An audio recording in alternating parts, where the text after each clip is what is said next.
Assalamualaikum warahmatullahi wabarakatuh. Perkenalkan, nama saya Putri Amanda dengan NPM 2303101029. Di sini saya ingin menjelaskan tentang hukum lingkungan yang materinya yang pertama ada Rencana Perlindungan dan Pengelolaan Lingkungan Hidup atau RPPLH. Yang kedua, pengendalian pencemaran dan kerusakan lingkungan hidup.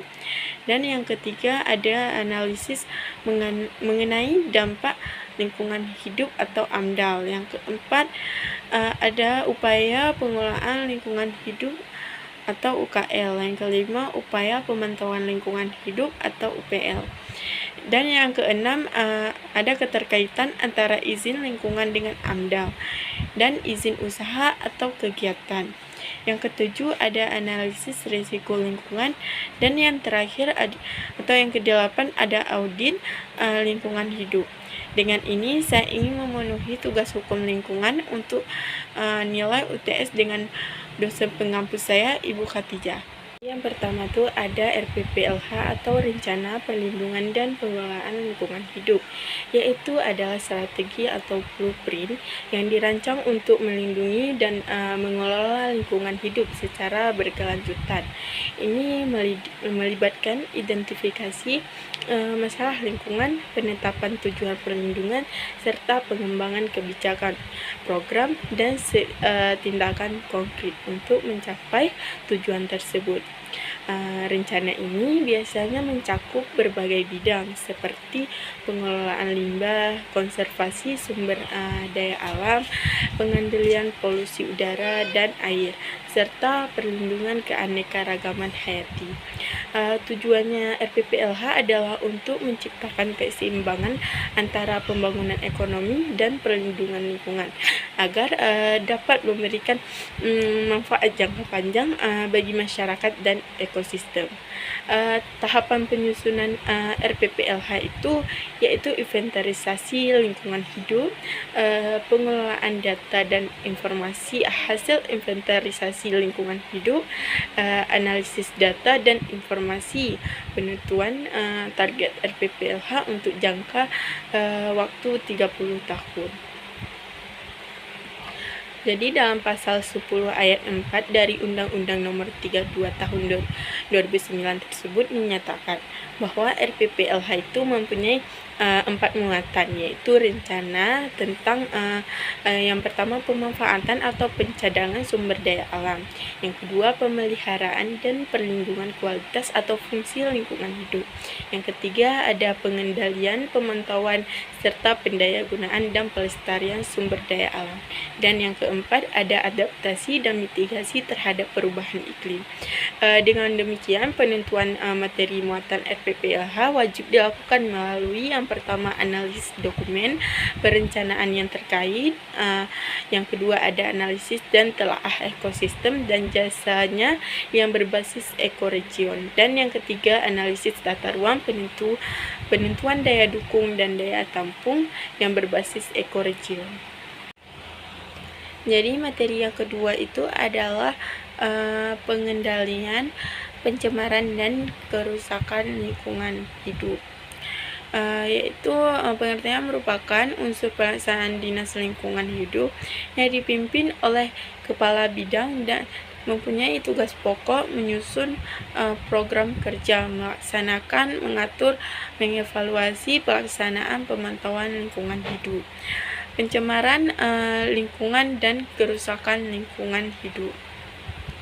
Fungsinya itu yang pertama ada pelaksanaan pemantauan kualitas air, yang kedua pelaksanaan pemantauan kualitas udara, yang ketiga pelaksanaan pemantauan kualitas tanah, yang keempat pelaksanaan pemantauan kualitas pesisir dan laut, yang kelima penentuan baku mutu lingkungan, yang keenam penyiapan satpras pemantauan lingkungan atau laboratorium lingkungan, Yang ketujuh, pelaksanaan pemantauan sumber pencemar institusi dan non-institusi. Yang ketujuh, pelaksanaan penanggulangan pencemaran atau pemberi informasi pengevaluasian serta pemberhentian sumber pencemar institusi dan non-institusi. Yang ke-8, pelaksanaan pemulihan pencemaran atau pembersihan, remediasi, rehabilitasi, dan restorasi sumber pencemaran institusi dan non-institusi. Yang ke-9, penentuan baku mutu sumber tercemar. Yang ke-10, bidang pengendalian pencemaran dan kerusakan lingkungan dan sebagainya. Ada seleksi pencegahan pencemaran dan kerusakan lingkungan hidup. Yang pertama, seleksi penanggulangan dan pencemaran lingkungan hidup. Yang kedua, seleksi keanekaragaman hayati, perencanaan dan penataan lingkungan hidup. Yang ketiga tuh ada AMDAL. Jadi apa itu AMDAL? AMDAL atau analisis mengenai dampak lingkungan hidup merupakan kajian mengenai dampak penting suatu usaha atau kegiatan yang direncanakan pada lingkungan hidup yang diperlukan bagi proses pengambilan keputusan tentang penyelenggaraan usaha atau kegiatan. Definisi tersebut berdasarkan Peraturan Pemerintah Republik Indonesia Nomor 22 Tahun 2021 tentang penyelenggaraan perlindungan dan pengelolaan lingkungan hidup pada pasal 1. Pentingnya AMDAL itu setiap rencana usaha atau kegiatan yang berdampak terhadap lingkungan hidup wajib memiliki salah satunya AMDAL. Peran AMDAL dari aspek teknis yaitu menghindari dan meminimumkan dampak lingkungan hidup sehingga dapat mewujudkan pembangunan berkelanjutan. Kegiatan survei lingkungan hidup memperkirakan dampak lingkungan yang akan terjadi, mengevaluasi dampak terhadap lingkungan seperti polusi, gangguan keanekaragaman ekosistem, serta untuk mengetahui dan mempelajari hubungan manusia, alam, dan lingkungan global.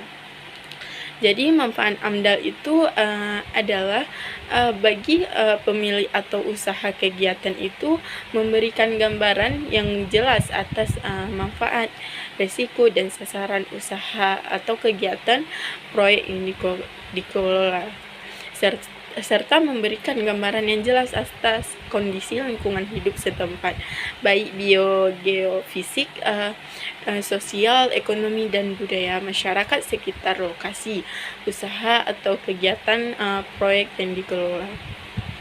Jadi fungsi AMDAL itu yaitu sebagai pemberi masukan dalam pengambilan keputusan bagi pemerintah dan pengelola kegiatan, pemberi pedoman dalam upaya pencegahan, pengendalian, dan pemantauan dampak lingkungan, serta pemberi informasi dan data bagi perencanaan pembangunan suatu wilayah. Apa saja kriteria usaha atau kegiatan yang wajib memiliki AMDAL, yaitu berdasarkan PP nomor 22 tahun 2021, kriteria usaha atau kegiatan yang wajib memiliki AMDAL yaitu pengubahan bentuk lahan dan bentang alam, eksploitasi sumber daya alam baik yang terbarukan maupun yang tidak terbarukan, proses dan kegiatan secara potensial dapat menimbulkan pencemaran lingkungan hidup atau kerusakan lingkungan hidup, serta pemborosan dan kemerosotan sumber daya alam dalam pemanfaatannya. Proses dan kegiatan yang hasilnya dapat mempengaruhi lingkungan alam, lingkungan buatan, serta lingkungan sosial budaya. Proses dan kekuatan yang hasilnya akan mempengaruhi pelestarian kawasan konservasi sumber daya alam dan perlindungan cagar budaya, introduksi jenis tumbuh-tumbuhan, hewan, dan jasa renik, pembuatan dan penggunaan bahan hayati dan non-hayati. Kegiatan yang mempunyai risiko tinggi dan atau mempengaruhi pertahanan negara.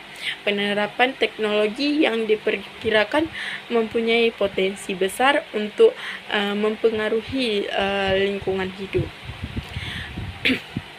Lokasi pengecualian bagi rencana atau usaha kegiatan untuk memiliki AMDAL yaitu kegiatan yang berlokasi pada kabupaten atau kota yang memiliki rencana detail tata ruang yang lengkap, yang dilengkapi dengan kajian lingkungan hidup strategis, berlokasi pada kawasan hutan yang telah memiliki rencana kelola hutan yang dilengkapi dengan kajian lingkungan hidup strategis.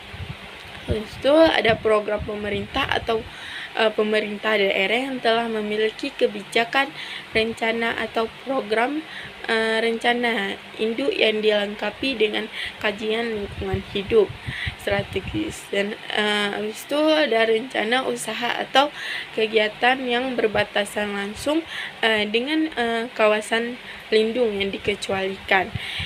Kegiatan pemerintah atau pemerintah daerah dalam rangka penelitian dan bukan untuk tujuan komersial, berada dalam kawasan yang telah dilengkapi dokumen AMDAL kawasan dan persetujuan lingkungan kawasan, berada dalam kawasan yang dipersyaratkan menyusun RKL, LPL rinci dan yang telah dilengkapi dokumen AMDAL kawasan dan persetujuan lingkungan kawasan sesuai peraturan perundang-undangan.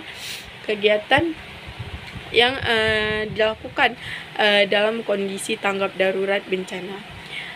Ada kegiatan dalam pemulihan fungsi lingkungan hidup di kawasan yang tidak dibebani perizinan berusaha oleh pemerintah atau pemerintah daerah.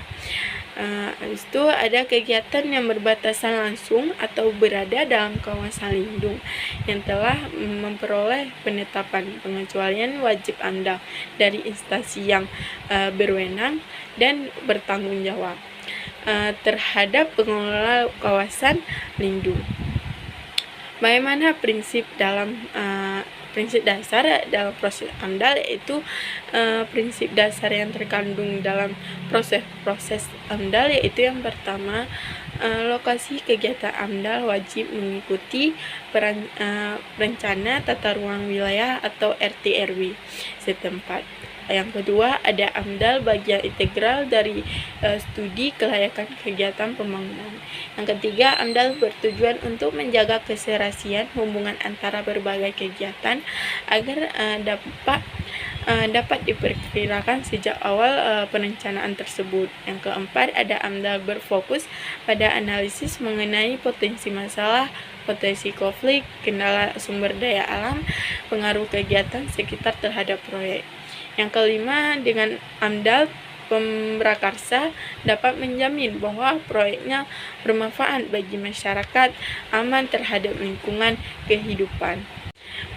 Yang keempat itu dan kelima ada upaya pengelolaan lingkungan hidup dan upaya pemantauan lingkungan hidup, yang selanjutnya disebut dengan UKL dan UPL, yaitu adalah pengelolaan dan pemantauan terhadap usaha atau kegiatan yang tidak berdampak penting terhadap lingkungan hidup yang diperlukan bagi proses pengambilan keputusan tentang penyelenggaraan usaha atau kegiatan. Peraturan Pemerintah Nomor 27 Tahun 2012 tentang izin lingkungan. Kegiatan yang tidak wajib menyusun AMDAL tetapi harus melaksanakan upaya pengelolaan lingkungan dan upaya pemantauan lingkungan. Kewajiban UKL dan UPL ini diberlakukan bagi kegiatan yang tidak wajib diwajibkan menyusun AMDAL dan dampak kegiatan mudah dikelola dengan teknologi yang tersedia.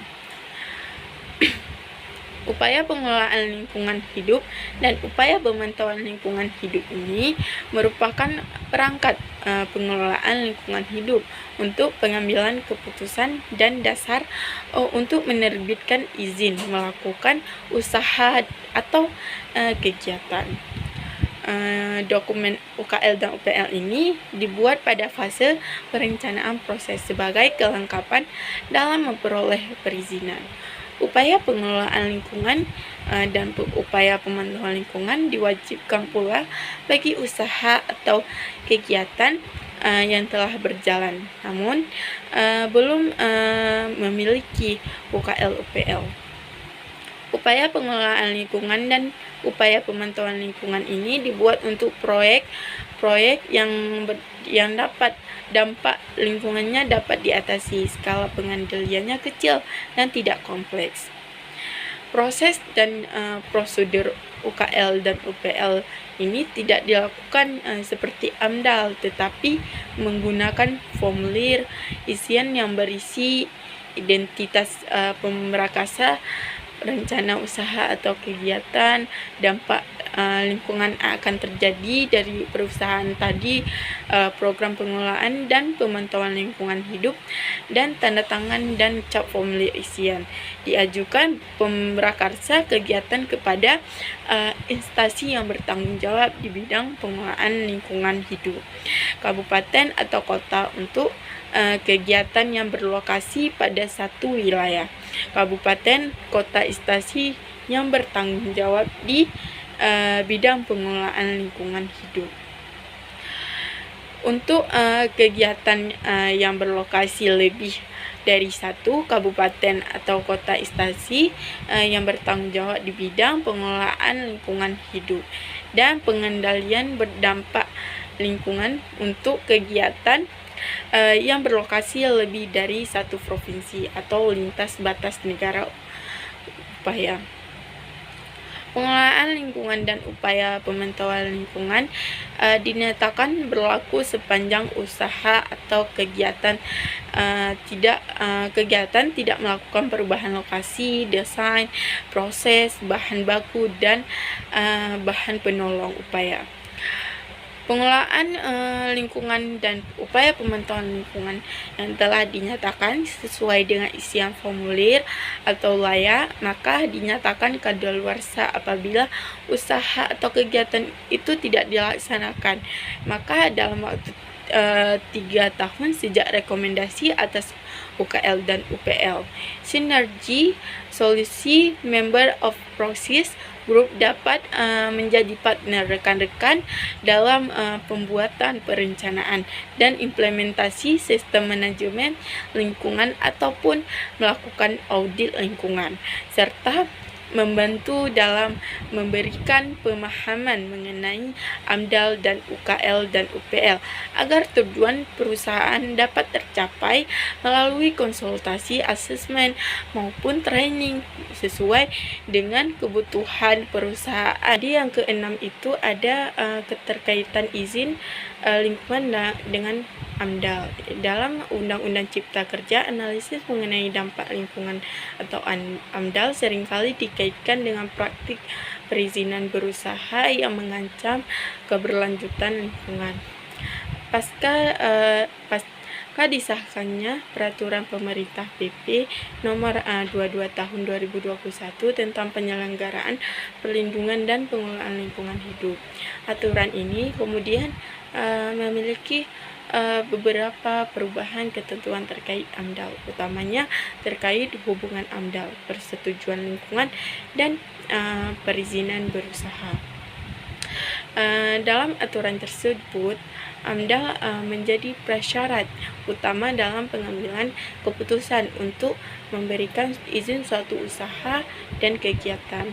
Hal ini diatur dalam pasal 3 yang secara rinci menjelaskan prasyarat persetujuan lingkungan. Di antaranya AMDAL dan dokumen UPL dan UKL itu atau upaya pengelolaan lingkungan hidup, upaya pemantauan lingkungan yang harus dimiliki jika ingin mendapatkan persetujuan lingkungan.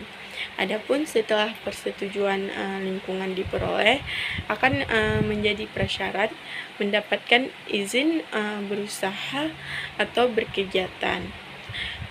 Persetujuan lingkungan juga tidak berlaku jika izin usaha telah berakhir. Sementara PP 22 tahun 2021 juga mengatur tentang tambahan usaha yang mendapat pengecualian AMDAL.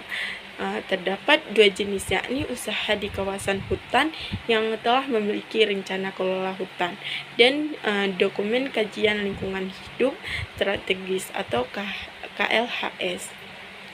Kedua adalah kegiatan atau program pemerintahan yang memiliki rencana induk atau master plan yang juga dilengkapi dokumen KLHS tersebut.